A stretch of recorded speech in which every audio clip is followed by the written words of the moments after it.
चलिए आज शुरू करते हैं क्लास 7 के बायोलॉजी का chapter number 2। The chapter is nutrition in animal. We have already learn chapter nutrition in plant. There is a video, you just go through the videos. Are you ready everyone? First thing, you just remember yourself, you just keep your pen and copy during the watching the video, educational video। जब आप watch कर रहे होते हो, ठीक है, तो अपने पास पेन और कॉपी भी रखना। और जो बातें लिखी जा रही होती, बोली जा रही थी, कुछ क्वेश्चंस बोले जा रहे थे, कुछ डिफिनेशंस बोले जा रहे थे, उस क्वेश्चन और डिफिनेशंस को आपको उस कॉपी में लिखना है। और जो बोर्ड पे लिखा है उसको तो लिखना ही लिखना है। You just write down everything that is written on the board in your copy. Okay, let us proceed to the lesson. The lesson is nutrition in animal. The word nutrition means how we take the food and how food is utilized by the body. तो nutrition word कहाँ से start होता है हमारे body में? Nutrition खाने को खाने से लेके उस खाने को यूटिलाइज करने का जो प्रोसेस है, उस पूरे प्रोसेस को एक साथ मिला दीजिए तो क्या बन जाता है? वो आपको बन जाता है न्यूट्रिशन। ठीक है, अगर हम लोग अपनी बॉडी के अंदर खाना खाने से लेके जो वेस्ट प्रोडक्ट रिमूव करते हैं उस पूरे को एक साथ देख ले तो क्या हो जाता है? न्यूट्रिशन। ओके, तो when animal eat solid food that is called holozoic nutrition. इससे पहले हम लोगों ने ऑटोट्रॉपिक न्यूट्रिशन देखा, ठीक है, उसके बाद हम लोगों ने देखा हेटेरोट्रॉपिक न्यूट्रिशन देखा। तो प्लांट के अंदर जो न्यूट्रिशन होता है वो हेटेरोट्रॉपिक न्यूट्रिशन होता है। It means plant can not prepare their own food, plant depend for the food on the other animal, depend for the food on other plant और animals. Okay, and animal especially eat the solid food. If animal eat solid food, their nutrition is called holozoic nutrition. It means हम सभी का nutrition क्या कहलाएगा? Holozoic nutrition, क्योंकि हम लोग क्या खाते हैं? सॉलिड फूड खाते हैं। समझ में आ रही बात?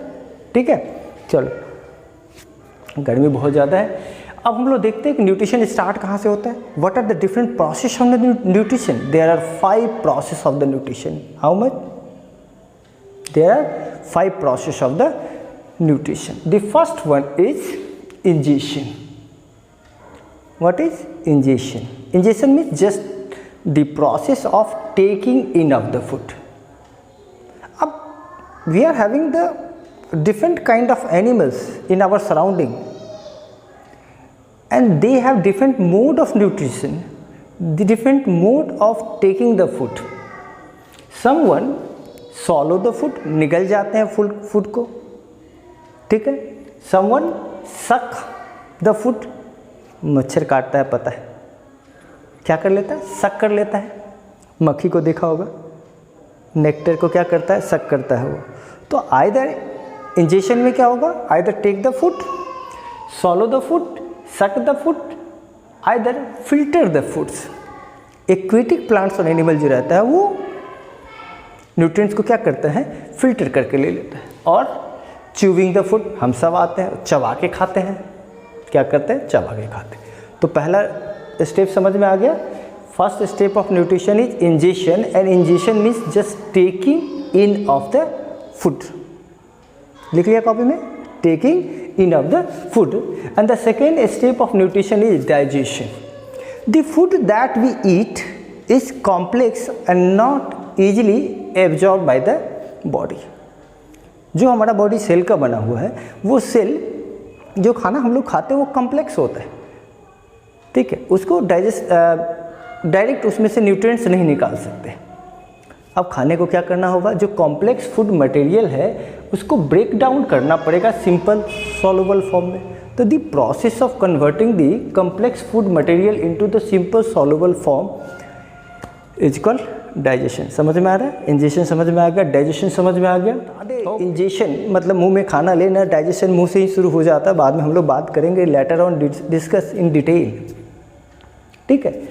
ये डाइजेशन स्टार्ट होता है माउथ से, और पहले माउथ में होता है, फिर स्टोमक में होता है, फिर स्मॉल इंटेस्टाइन में होता है और फाइनली ख़त्म हो जाता है लार्ज इंटेस्टाइन में। लार्ज इंटेस्टाइन क्या करता है, जो वेस्ट प्रोडक्ट है उसको रिमूव कर देता है। हम लोग बात करेंगे इसके बारे में। अभी हम लोग 5 स्टेप देख ले हम लोग। थर्ड स्टेप क्या है, after the breaking down of complex food into simple form, now the nutrients is absorb from the food and that is known as absorption. Digested food absorb by the blood and transport to it. तो क्या होता है कि जो digested food होता है उसमें से जो एसेंशियल न्यूट्रिएंट्स होता है उसको एब्जॉर्ब कर लिया जाता है। बताया जाएगा आपको, विलीज याद रखिएगा, स्मॉल इंटेस्टाइन में होता है एब्जॉर्प्शन, विलीज की तरह। विलीज क्या करता है, एब्जॉर्ब करता है। और अभी हम लोग बात करेंगे, सब धीरे धीरे बात करेंगे, ठीक है। अब वो एब्जॉर्ब करके कहाँ डाल देता है, ब्लड में। यानी फूड को एब्जॉर्ब करके कौन ले लेता है, ब्लड ले लेता है, ठीक है। अब ब्लड को कैरी करने के लिए हमारे पास ढेर सारा ट्रांसपोर्टेशन सिस्टम है, बात करेंगे हम लोग।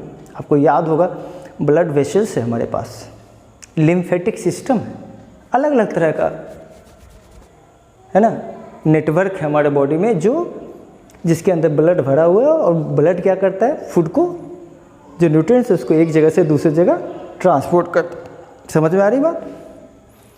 After the absorption the food nutrients reaches to the cell and cell utilize the absorbed food to release either the energy release करने के लिए यूज करता है, या तो ग्रोथ में यूज करता है, either the development of the body।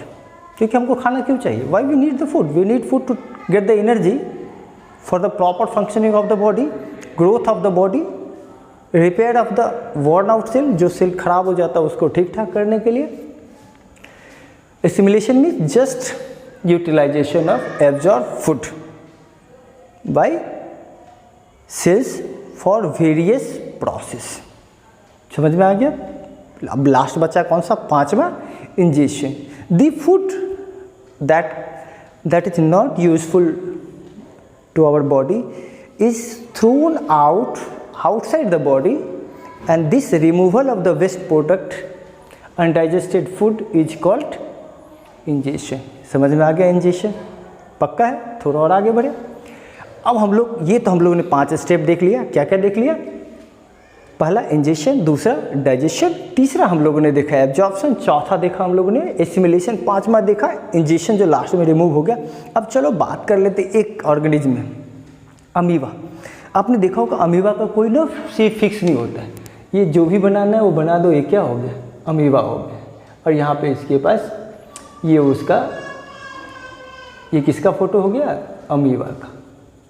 ये जो देख रहे हो ये अमीबा क्या करता है, ये जो बॉडी है ना, उसको धीरे धीरे यहाँ पे जमा कर लेता है इसके साथ, और ये बना लेता है क्या चीज़, ये जो पैक हो जाता है अमीबा का, चेंज कर लेता है अपने शेप को समटाइम, है ना।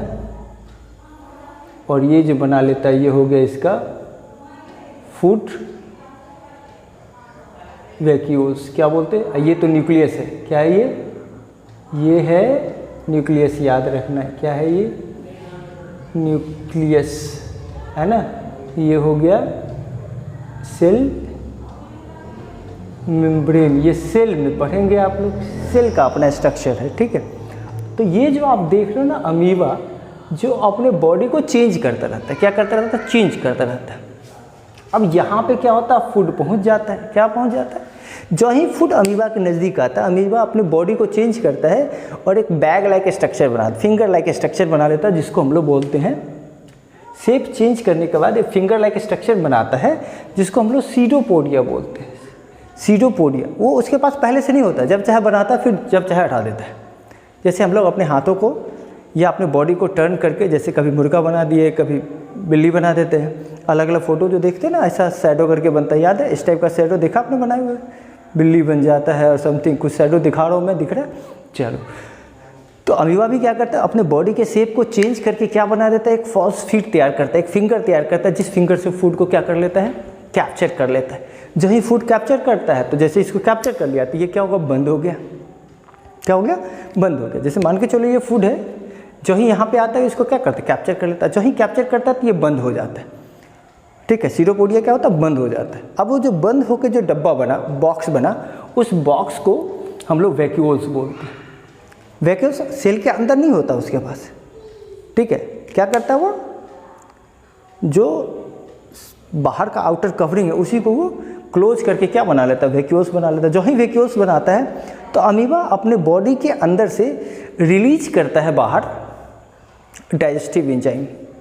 जो डाइजेस्टिव एंजाइम क्या करता है, उस खाने को डाइजेस्ट कर देता है।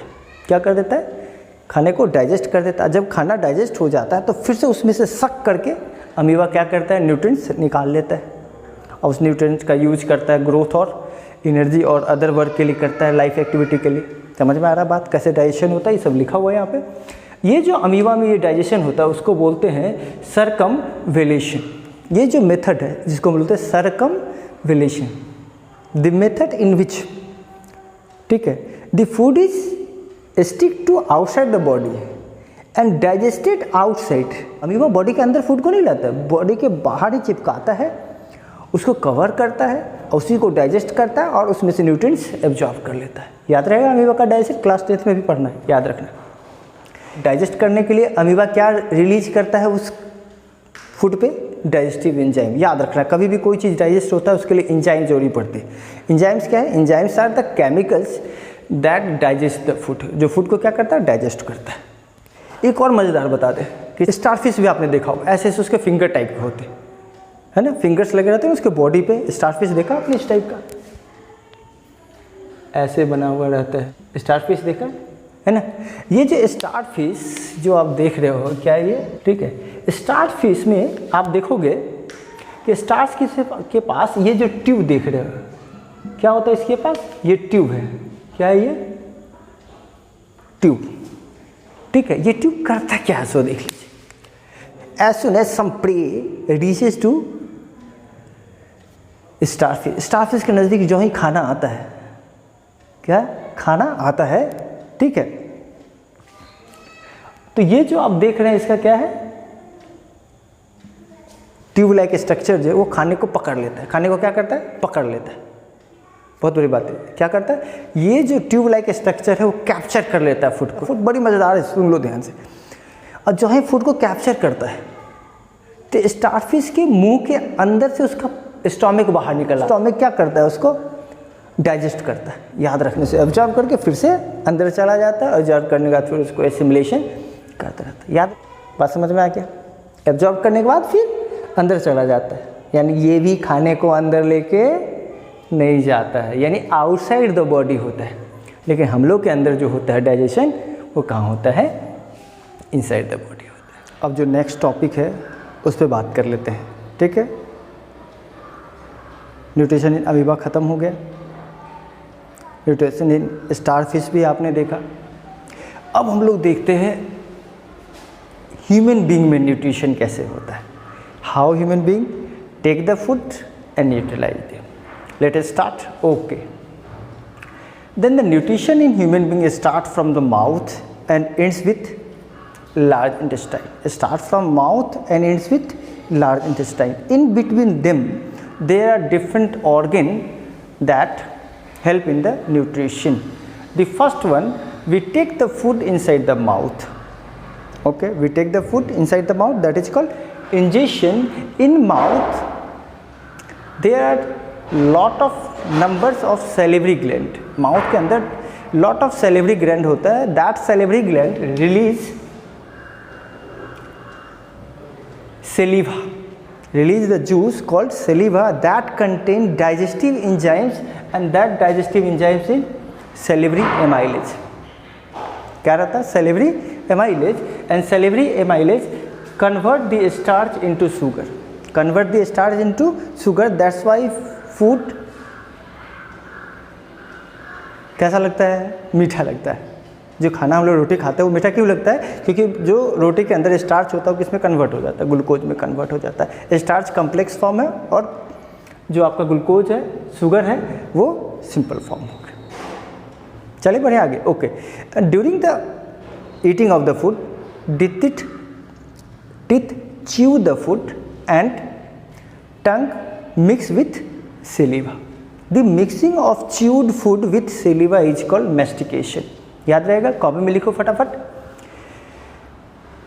Mixing of chewed food with saliva is called mastication.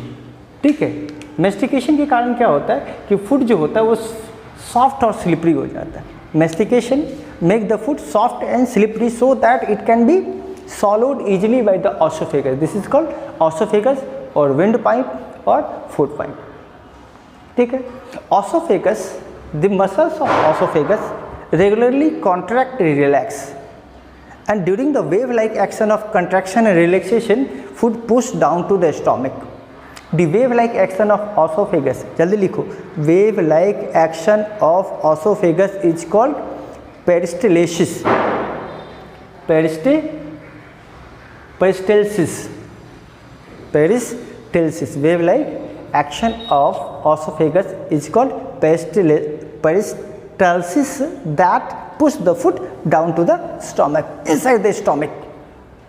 The wall of the stomach release the gastric juice. Wall of the stomach release the gastric juice that contain HCl, mucus and enzyme like renin and pepsin. क्या कर रहा था उसके अंदर? Rennin और pepsin, mucus and HCl। अब HCl क्या करता है? HCl जो है, जो भी खाना खाते हैं उसमें जो बैक्टीरिया होता है उसको मार देता है। HCl kill the bacteria and make the food acidic so that the enzyme work on it. HCl का दो फंक्शन होगा, kill the bacteria and make the food acidic so that enzyme easily break the food. And mucus prevent the wall of stomach by the action of HCl। HCl क्या करेगा? जो वाल होता है stomach का उसको घाव बना देगा, उसके अंदर चर्न कर देगा, जला देगा उसको। तो जलाने से बचाता कौन है? म्यूकस। म्यूकस क्या करता है? एक लेयर बना लेता है। ठीक है, तो म्यूकस का पहला काम क्या होगा? Protect the wall of the stomach from the action of HCl। Okay, and provide the surface area for digestion. Digestion के लिए क्या बनाता है? सरफेस एरिया प्रोवाइड कर देता है। समझ में आ गया? स्टमक के अंदर क्या हो गया? म्यूकस जो है वो स्टमक के वाल को प्रोटेक्ट करता है, किससे? HCl से। अब कभी कभी क्या होता है कि अगर म्यूकस कम रहे तो स्टमक प्रोटेक्ट नहीं हो पाता, उस समय स्टमक में चर्निंग हो जाता है, जल जाता है स्टमक, जिसको हम लोग बोलते हैं अल्सर। क्या बोलते हैं? अल्सर एक बीमारी, ठीक है, जिससे पेट के अंदर दीवार पे घाव हो जाता है। ठीक है, चलो आगे बढ़ते हैं। तो इसका मतलब क्या हो गया? सबसे पहले HCl ने काम किया, फिर किसने काम किया? म्यूकस ने काम किया, और तीसरा होता है उसके अंदर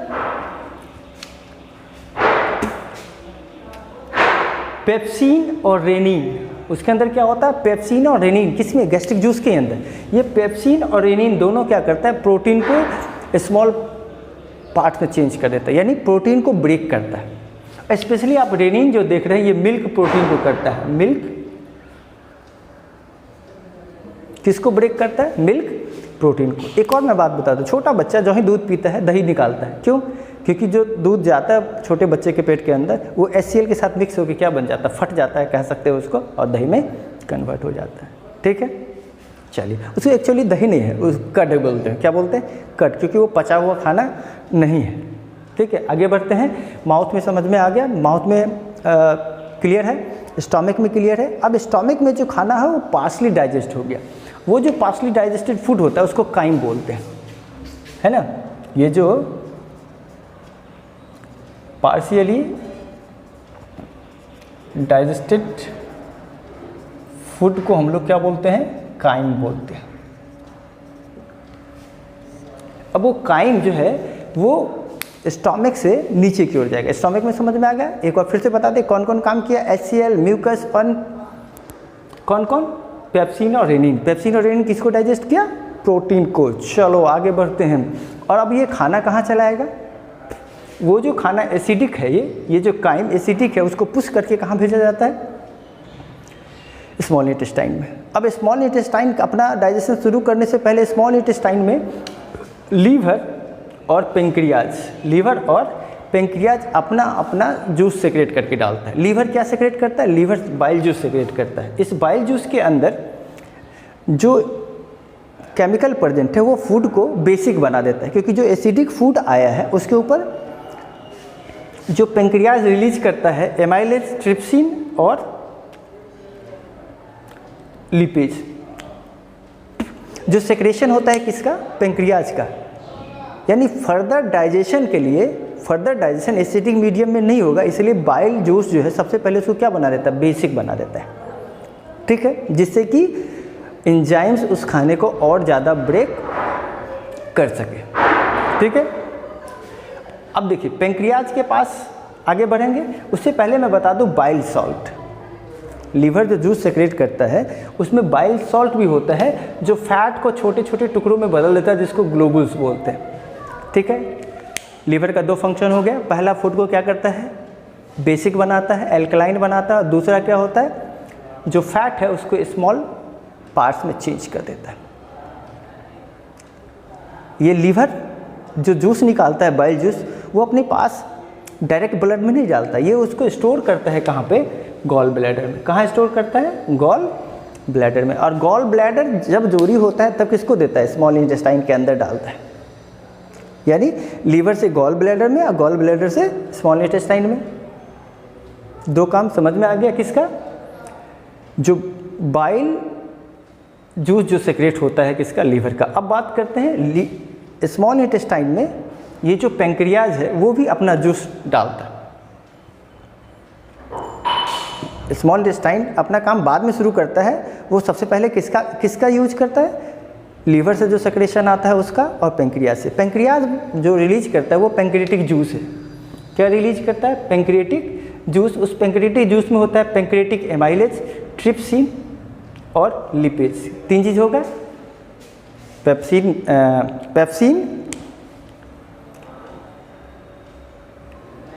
ट्रिप्सिन, लिपेज और एमाइलेज। कौन, पेंक्रियाटिक जूस जो सेक्रेट करता है वो उस सेक्रेशन में, जो पेंक्रियाज सेक्रेट करता है पेंक्रियाटिक जूस, उस सेक्रेशन में तीन चीज़ होता है। पेंक्रियाटिक एमाइलेज जो स्टार्च को फिर से शुगर में कन्वर्ट कर देता है, और दूसरा होता है ट्रिप्सिन और लिपेज। ये दोनों डाइजेस्टिव एंजाइम ही, ये दोनों डाइजेस्टिव एंजाइम किसको करता है, ट्रिप्सिन जो है प्रोटीन को ब्रेक करता है, और लिपेज इसको ब्रेक करता है, फैट को ब्रेक करता है। कन्फर्म में समझ में आ रहा है, बढ़े आगे चलिए। अब हम लोग देखते हैं कि अब ये खाना फर्दर डाइजेशन होगा कहाँ पे, स्मॉल इंटेस्टाइन। अब फूड जो है वो फाइनली डाइजेस्ट होने के लिए तैयार है, और फाइनल डाइजेशन जो होता है वो होता है स्मॉल इंटेस्टाइन में। स्मॉल इंटेस्टाइन ढेर सारा डाइजेस्टिव जूस एंजाइम सेक्रेट करता है अलग से, ढेर सारा डाइजेस्टिव जूस सेक्रेट करता है अलग से।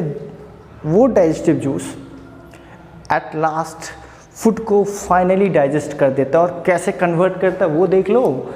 ये जो है स्टार्च को फाइनली अब कन्वर्ट कर दिया किसमें, ग्लूकोज में, प्रोटीन को कन्वर्ट कर दिया किसमें, अमीनो एसिड में, और फैट को कन्वर्ट कर दिया फैटी एसिड और ग्लिसरॉल में, फैटी एसिड और ग्लिसरॉल में। अब देख लो ये जो उसने स्टार्च को किसमें बदल दिया, ग्लूकोज को, उसकी क्या चीज़ के लिए यूज किया जाता है, एनर्जी रिलीज करने के लिए यूज किया जाता है। और ये जो आप अमीनो एसिड देख रहे हैं ये बॉडी बिल्डिंग के लिए यूज किया जाता है, किसके लिए, बॉडी बिल्डिंग के लिए यूज किया जाता है। और ये जो फैटी एसिड है वो भी आपको किसके लिए यूज किया जाता है, एनर्जी और अलग से एंजाइम्स वगैरह बनाने में यूज कर लिया जाता है। तो फाइनल डाइजेशन कहाँ हो गया भाई, स्मॉल इंटेस्टाइन ने फाइनली डाइजेस्ट कर लिया। ठीक है, यहाँ पर एक बात बता दें, यहाँ पे स्मॉल इंटेस्टाइन इज, जान लीजिएगा, longer than large intestine. Small intestine लंबा है लार्ज इंटेस्टाइन की तरह, ठीक है, फिर भी इसको क्या बोलते हैं, लार्ज इंटेस्टाइन को लार्ज क्यों बोलते हैं, large intestine is called large due to that volume of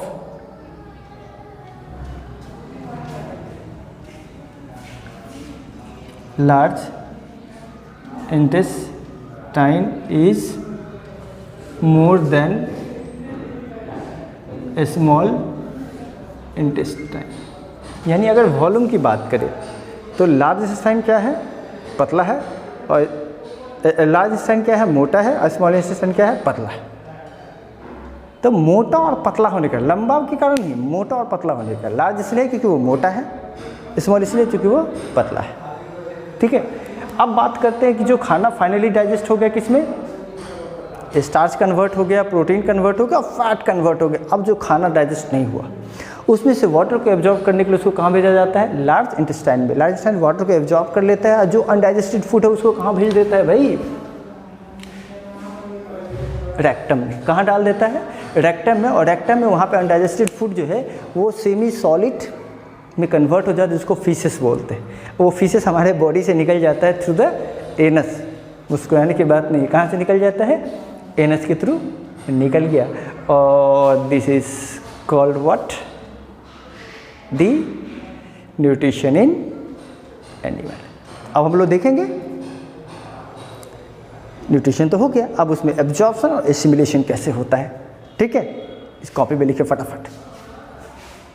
चलिए अब बात करते हैं कि जो डाइजेशन कंप्लीट हो गया हमारे फूड में, तो उसका यूटिलाइजेशन कैसे होगा? और यूटिलाइजेशन से क्या करना पड़ेगा? यूटिलाइजेशन से पहले उस फूड को एब्जॉर्ब करना पड़ेगा। डाइजेशन कंप्लीट हो गया कहाँ पे? स्मॉल इंटेस्टाइन में। और उसका एब्जॉर्प्शन भी कहाँ होता है? स्मॉल इंटेस्टाइन में ही होता है। स्मॉल इंटेस्टाइन का जो वाल होता है उसके ऊपर ये फिंगर लाइक प्रोजेक्शन होता है। ये क्या है? स्मॉल इंटेस्टाइन है। ये क्या है? Small intestine.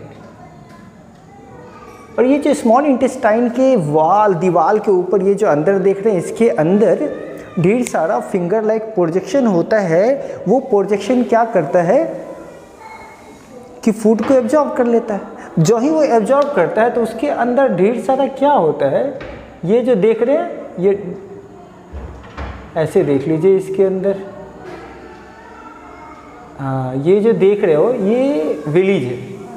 ये जो डब्बा देख रहे हैं आप, क्या है? ये विलीज है। और ये सब ढेर सारा क्या होता है? कैपिलरीज। क्या होता है? कैपिलरीज।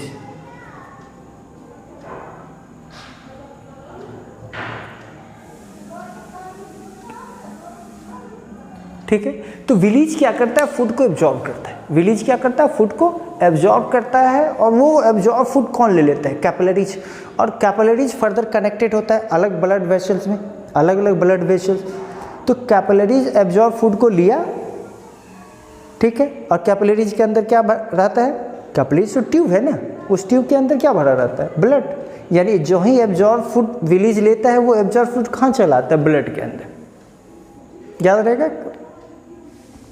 जो स्मॉल इंटेस्टाइन का दीवार है उसके ऊपर फिंगर लाइक प्रोजेक्शन होता है, जिसको विलीज बोलते हैं। वो मिलियंस होते हैं, बहुत ज़्यादा, पूरा जैसे घास रहता है ना, जैसे हम लोग ऊपर पूरा बाल बना हुआ वैसे ही रहता है। वो क्या करता है? फूड को एब्जॉर्ब करता है। वो एब्जॉर्ब फूड कौन ले लेता है? कैपिलरीज। कौन ले लेता है? कैपिलरीज। और उसको किस में मिक्स कर देता है? ब्लड में। अब ब्लड तो पूरे बॉडी में घूमता है, और जहाँ जहाँ जाता है वहाँ वहाँ किसको दे देता है? फूड को दे देता है। अब बॉडी में जो ही पहुंचता है, हमारा बॉडी तो सेल का बना होता है, हर सेल के पास ये फूड पहुंचता है। जो ही सेल के पास फूड पहुंचता है तो ये फूड ऑक्सीडाइज हो जाता है, यानी फूड ऑक्सीजन के साथ रिएक्ट करता है। और रिएक्ट करने के बाद क्या निकालता है? रिलीज करता है। क्या चीज़? एनर्जी। वो जो एनर्जी रिलीज करता है वो एटीपी के फॉर्मेट में होता है, फॉस्फेट आयन। कौन सा? Phosphate ion. अब आप देख लो, ये इसको रेस्पिरेशन बोलते हैं। Oxidation of food to release energy is called respiration. हो गया नहीं यूटिलाइजेशन ऑफ फूड? एब्जॉर्प्शन किसके द्वारा? विलीज के द्वारा। मिक्सिंग किसके द्वारा हुआ? ब्लड में, कैपिलरीज के द्वारा। ठीक है, अब वो कहाँ पहुँच गया? सेल के पास, और सेल ने उसका क्या किया? यूटिलाइजेशन कर लिया। Now I am just we are at the stage of the end of the chapter nutrition in animal. ठीक है, and that animal is called ruminant, especially the those animal that feed on grass। जो grass खाता है ना, उसको हम लोग क्या बोलते हैं? ruminant। ठीक है, चलिए उसके बारे में देखें। चलो, ये ruminant जो होता है वो क्या खाता है? ग्रास खाता है। और ग्रास एक्चुअली में क्या है? ग्रास जो है वो कॉम्प्लेक्स कार्बोहाइड्रेट है। हम लोग शुगर खाते हैं, ठीक है, उसका कॉम्प्लेक्स फॉर्म होता है कार्बोहाइड्रेट। ठीक है, और ये जो कॉम्प्लेक्स कार्बोहाइड्रेट है, ठीक है, वो किसके फॉर्म में है? सेलुलोज के फॉर्म में, जो कहाँ रहता है? ग्रास में। तो एक्चुअली में जब ग्रास खाता होता है रूमिनेंट तो क्या खा रहा होता है? वो सेलुलोज खा रहा होता है, ठीक है। And cellulose is not readily easily digested by human being. Why? Because cellulose cannot be digested by digestive enzymes. This is digested by, देख लिया, सिम्बायोटिक बैक्टीरिया। याद है ना, प्लांट वाले न्यूट्रिशन में पढ़ा था, राइबोसोमियम बैक्टीरिया। वैसे ही सिम्बायोटिक बैक्टीरिया है, वो क्या करता है? सेलुलोज को ब्रेक करता है। सेलुलोज को क्या करता है? ब्रेक करता है। अब बात आता है कि हम लोग का जो स्टोमक है ना, उसमें ढेर सारा डाइजेस्टिव एंजाइम है, लेकिन सिम्बायोटिक बैक्टीरिया नहीं है। इसलिए हम लोग अगर सेलुलोज डाइजेस्ट खाते हैं तो डाइजेस्ट नहीं होगा। क्यों? क्योंकि हम लोग के अंदर सिम्बायोटिक बैक्टीरिया नहीं है। अब प्लांट के अंदर ये जो ग्रास ईटिंग एनिमल जो होते हैं, वो है ना एनिमल, उसके पास क्या नहीं है? डाइजेस्टिव एंजाइम्स नहीं है। अब डाइजेस्टिव एंजाइम्स कहाँ नहीं है, ये भी अभी आपको पता चलेगा। चलिए, अब हम लोग देखते हैं कि स्टार्ट कहाँ से होता है। तो ruminant eat the food quickly, जल्दी जल्दी में खा लेता है, and take the food into the first part that is called rumen. यानी उसके 4 स्टोमक के पार्ट होते हैं, उसमें पहला पार्ट में खाना चला जाता है। क्या करता है? फटाफट च्यूइंग करता है, खाना खाता है और खट उसको किधर रख लेता है? पहला चैम्बर ऑफ द स्टोमक में, जिसको क्या बोलते हैं? रूमेन, ठीक है। और रूमेन के अंदर रहता है सिम्बायोटिक बैक्टीरिया। रूमेन के अंदर क्या होता है? सिम्बायोटिक बैक्टीरिया रहता है, वो सेलुलोज को क्या कर देता है? डाइजेस्ट करना शुरू कर देता है। हो गया डाइजेस्ट। क्या? सेलुलोज कहाँ पे? रूमेन। याद रहेगा, रूमेन के अंदर डाइजेस्ट हो गया, किसके हेल्प से? सिम्बायोटिक बैक्टीरिया की हेल्प से। अब वो खाना कहाँ पहुँचता है? वहाँ से रूमेन में तो हो गया, रूमेन से पहुँच गया कहाँ पे? रेटिकुलम में। कहाँ पहुँच गया? सेकंड पार्ट इसका क्या है? रेटिकुलम, ठीक है। अब ये खाना कहाँ पहुँचता है? रेटिकुलम में, जहाँ पे ये कन्वर्ट हो जाता है पल्पी मास में। अब ये पल्पी मास क्या है मैं बता दूँ क्या? ठीक है। अब मैं बता दूँ, जनरली अगर आप देखते हो कि कोई भी साग वगैरह को अगर आप क्रिस्पी कर देते हैं, थोड़ा सा उसको क्या करते हैं? गला देते हैं। गलने के बाद थोड़ा सा पानी में जो मिक्स हो जाता है तो स्लिपरी जो लगता है वो पल्पी मास है। अगर आप लोगों ने ये एक आता है पल्प, है ना, जो ऑरेंज का पल्प आता है, देखते हो कि संतरा वाला जो जूस नहीं रहता उसमें पल्प रहता है, पिया है ना? हाँ, चलो। तो किस में कन्वर्ट हो जाता है? पल्प में कन्वर्ट हो जाता है, जिसको हम लोग बोलते हैं कट। क्या बोलते हैं उसको? कट। तो याद कहाँ हुआ? उसने फटाफट क्या किया? जल्दीबाजी से च्यूइंग किया। च्यूइंग करने के बाद कहाँ रखा? रूमेन में। रूमेन से कहाँ भेज दिया? रेटिकुलम में। रूमेन में सबसे पहले डाइजेस्ट हुआ किसकी हेल्प से? सिम्बायोटिक बैक्टीरिया से। उसके पास कहाँ पहुँच गया? रेटिकुलम में। और रेटिकुलम में वो किस में कन्वर्ट हो गया? पल्पी मास में। और जब ही वो पल्पी मास में कन्वर्ट हो जाता है तब तक खाना वाना खा के एकदम क्या होता है?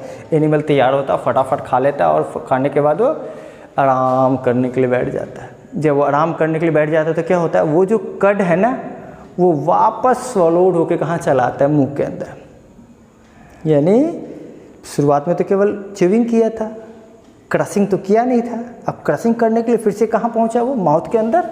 अब वो कहाँ चलाया? माउथ के अंदर। इसको हम लोग बोलते हैं रूमिनेशन या कट च्यूइंग भी बोलते हैं। यानी दोबारा पार्शली डाइजेस्टेड फूड को कहाँ पहुँचा देना? माउथ के अंदर। This is called rumination. फिर से खाना कहाँ चला है? माउथ में। अब माउथ में च्यूइंग क्रशिंग अच्छे से हो गया और फिर खाना पहुंच गया फाइनली वहाँ से स्वेलो करके कहाँ पहुंच गया? ओमेशियम में। कहाँ पहुंच गया? ओमेशियम में। ओमेशियम में सिर्फ इतना होता है कि वो वाटर उसमें का एब्जॉर्ब कर लिया जाए। ओमेशियम क्या करता है? वाटर को एब्जॉर्ब करता है और जितना भी सेमी सॉलिड मटेरियल है उसको फिर से भेज जाता है मेन स्टोमक। वैसे मैं बता दूँ, स्टोमक का रूमेन जो होता है सबसे लार्जेस्ट पार्ट होता है। यानी रूमिनेंट के स्टोमक का सबसे लार्जेस्ट पार्ट क्या है? रूमेन। और उसका रियल स्टोमक जो है वो क्या है, एबोमेशन। याद रहेगा, स्टोमक का तो वैसे 3 पार्ट है, लेकिन ये जो 4 पार्ट है, लेकिन पहला 3 पार्ट जो है वो थोड़ा थोड़ा वर्क करता है, सेलुलोज को डाइजेस्ट करता है। और सेलुलोज जब कन्वर्ट हो जाता है सिंपल पार्ट में, तब उसका डाइजेशन होता है कहाँ पे, एबोमेशन में। फाइनल डाइजेशन एबोमेशन में होता है, किसकी हेल्प से, डाइजेस्टिव एंजाइम्स की हेल्प से। ठीक है, और एक बार जब डाइजेशन कंप्लीट हुआ तो जैसे सब में होता है, हम लोगों में होता है, ये डाइजेस्टिव एंजाइम्स डाइजेशन के बाद ये खाना कहाँ पहुँच जाता है, एब्जॉर्ब करने के लिए कहाँ पे, स्मॉल इंटेस्टाइन के पास। फिर स्मॉल इंटेस्टाइन में विलीज होता है जो उसको एब्जॉर्ब करता है, विलीज एब्जॉर्ब करके ब्लड के थ्रू कहाँ भेज देता है, पूरे सेल के पास, और सेल उसका यूटिलाइज करता है। तो इसके आगे का प्रोसेस डाइजेशन सिर्फ डिफरेंस है, उसके अलावा डाइजेशन के बाद एसिमिलेशन, एब्जॉर्प्शन, ये सब सेम होता है। Okay, thank you for watching, right it down in your copy. ये रहा 7th का बायोलॉजी चैप्टर का ending point. Thank you for watching.